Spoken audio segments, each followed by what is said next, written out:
In the news now, authorities still searching for answers after at least 15 people were killed when a driver plowed a pickup through a crowd of people on Bourbon Street. They're still gathering information at this point.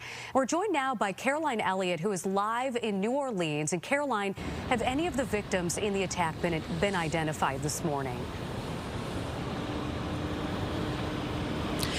Natalie, good morning. We are starting to learn a little bit more about some of those victims in this attack. One of them, a single mother. One of them, a University of Georgia student. So really heartbreaking stories connected to this tragedy. Another part of this story is that some people are still recovering in this hospital, or in the hospital around the area, as a lot of people are really now just starting this recovery process. It's going to be a long time coming for some of these families. And Caroline, there's been reports of security bollards being removed from Bourbon Street prior to this attack. What can you tell us about that and the impact that had on this attack?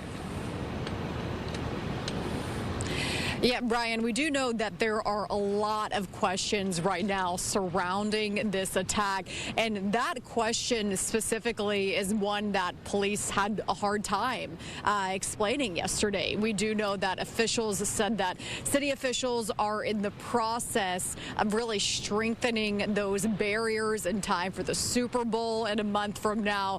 But again, the biggest question from a lot of people in this area is what barriers were in place of the time of that attack. Brian, Natalie. Caroline, we reported earlier in the show that hundreds of police officers will be on the streets ahead of the Sugar Bowl today. Any other precautions taking place that you're seeing there?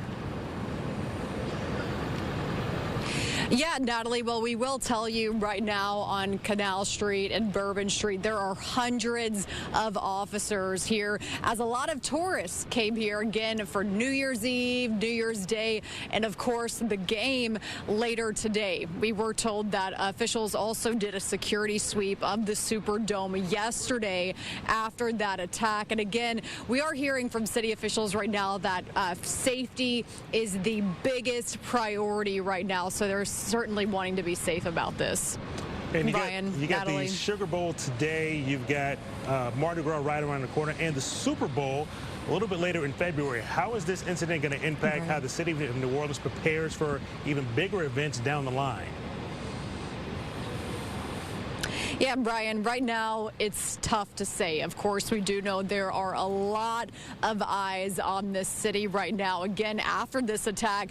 And a lot of people still interested, of course. So you mentioned Mardi Gras, the Super Bowl, even later this afternoon with the Sugar Bowl. Tens of thousands of fans are expected to pack into that stadium. So again, a lot of people are interested in coming to New Orleans, even, this afternoon.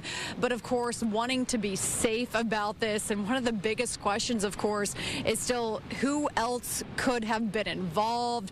Is there still a threat? And that's something that we're hoping to learn in the next hour or two. We do know that the FBI will hold a press conference today, 11 a.m. Eastern time. We're hoping to learn a little bit more information later on. All right, Caroline. Brian, Natalie. Thank you, Caroline, so much for your live reporting there in New Orleans. We'll talk to you soon.